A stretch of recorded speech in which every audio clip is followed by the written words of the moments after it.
प्रेम की देवी Radha. Hello friends, हम सब जानते हैं कृष्ण प्रेम के देवता हैं, पर प्रेम की देवी कौन है? कौन है वो देवी जो प्रेम के देवता के हृदय में निवास करती हैं, जो उनकी आत्मा ही हैं, या फिर हम कहें कि उनका सर्वस्व ही हैं? जी हाँ, वो देवी जो प्रेम की देवी हैं, कृष्ण की आत्मा हैं, उनका सर्वस्व हैं, वो राधा हैं। अत्यंत सरल, अत्यंत मधुर, करुणा की देवी, सबके लिए हृदय में प्रेम, क्षमा और करुणा का भाव रखने वाली श्री कृष्ण की हृदय साम्राज्ञी देवी राधा प्रेम की देवी हैं।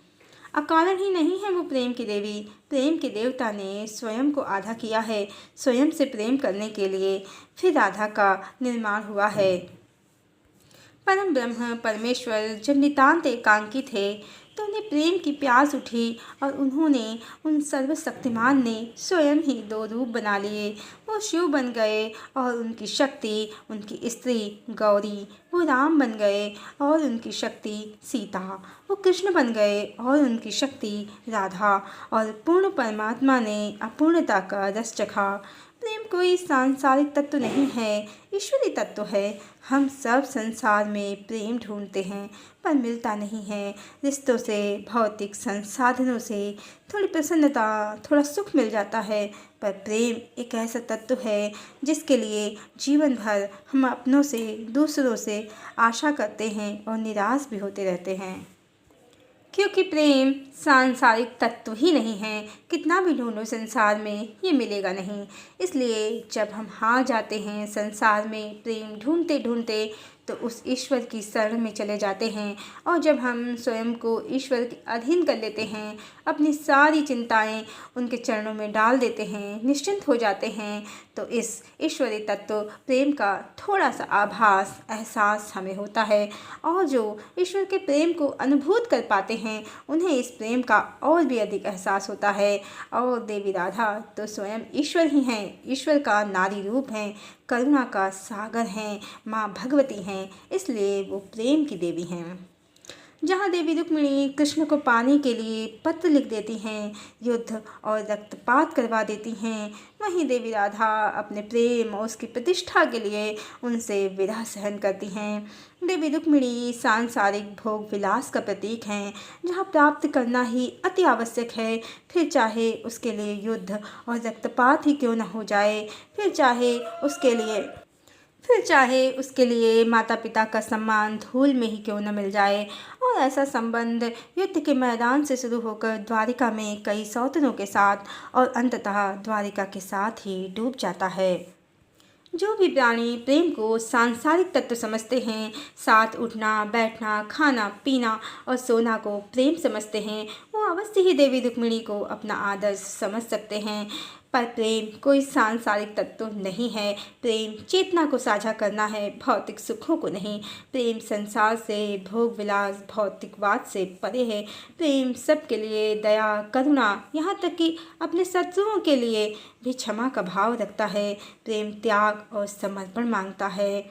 और देवी राधा कृष्ण के कर्तव्य मार्ग पर अपना प्रेम न्यौछावर कर देती हैं।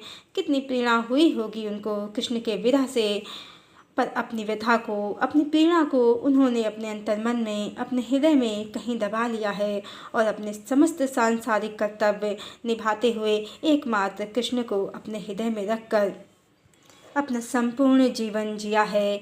संपूर्ण जीवन ही प्रीतम के प्रेम के लिए तरस गया, पर माता पिता और कृष्ण किसी के सम्मान पर अपने कारण उन्होंने कोई दाग नहीं लगने दिया। रुक्मिणी हरण से जो मूर्ख और अज्ञानी समझते हैं कि रुक्मिणी से कृष्ण ने प्रेम विवाह किया है, तो ध्यान दें, रुक्मिणी हरण से पूर्व तो कृष्ण रुक्मिणी को जानते भी नहीं हैं। और ईश्वर की, परम भगवान की प्रेम कथा कोई बॉलीवुड की स्टोरी नहीं है कि प्रेम पत्र और प्रेमिका का हरण। जब राम ने पुष्पवाटिका में देवी सीता को देखा तो अपना संबंध जाना, उनसे फिर धनुष भंग कर उन्हें प्राप्त किया। राक्षस रावण ने जब देवी सीता का हरण किया तो उन्होंने समुद्र पर मार्ग बनाया और अति बलवान शत्रु का नाश करके अपनी पत्नी को पुनः प्राप्त किया। और प्रजा के देवी सीता के चरित्र पर संदेह के कारण राजधर्म से विवश होकर देवी सीता का त्याग अवश्य किया है, पर जीवन पर्यंत भूमि पर ही शयन किया और पुनर्विवाह भी नहीं किया। उन्होंने जीवन पर्यंत देवी सीता के लिए प्रेम परीक्षा दी है। बड़ी करुण है ईश्वर की प्रेम कथा। बड़ा कष्ट है देवी सीता को, बड़ा कष्ट है उनके प्रीतम राम को।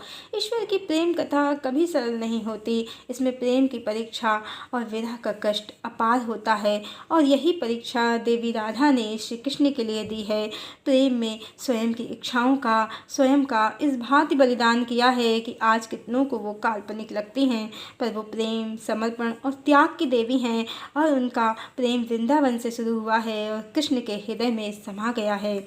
सूर, तुलसी, रसखान, गुरु नानक, चैतन्य, निम्बार्काचार्य, कृष्णदास, हरिदास संतों ने यूं ही नहीं उन्हें हरि की आत्मा कहा है। कृष्ण तो उन्हें पहले से ही प्राप्त हैं। कृष्ण और वो अलग हैं ही कहाँ। बस माया के संसार में हरि ने प्रेम और विरह की लीला रची है, और देवी राधा ने प्रेम और समर्पण के प्रतिमान बनाए हैं। प्रेम में समर्पण ऐसे किया है कि कृष्ण के लिए कृष्ण से ही दूरी सही है। पूरा जीवन ही अग्नि परीक्षा सा बन गया है, और राधा समर्पण और त्याग की देवी बन गई हैं। द्वारिका तो डूब गई है, पर देवी राधा का प्रेम शाश्वत, अखंड और कितना पवित्र है, इसका प्रमाण धरती पर विद्यमान अखंड वृंदावन आज भी दे रहा है। वो देवी राधा के लिए स्वयं भगवान श्री कृष्ण ने बनाया।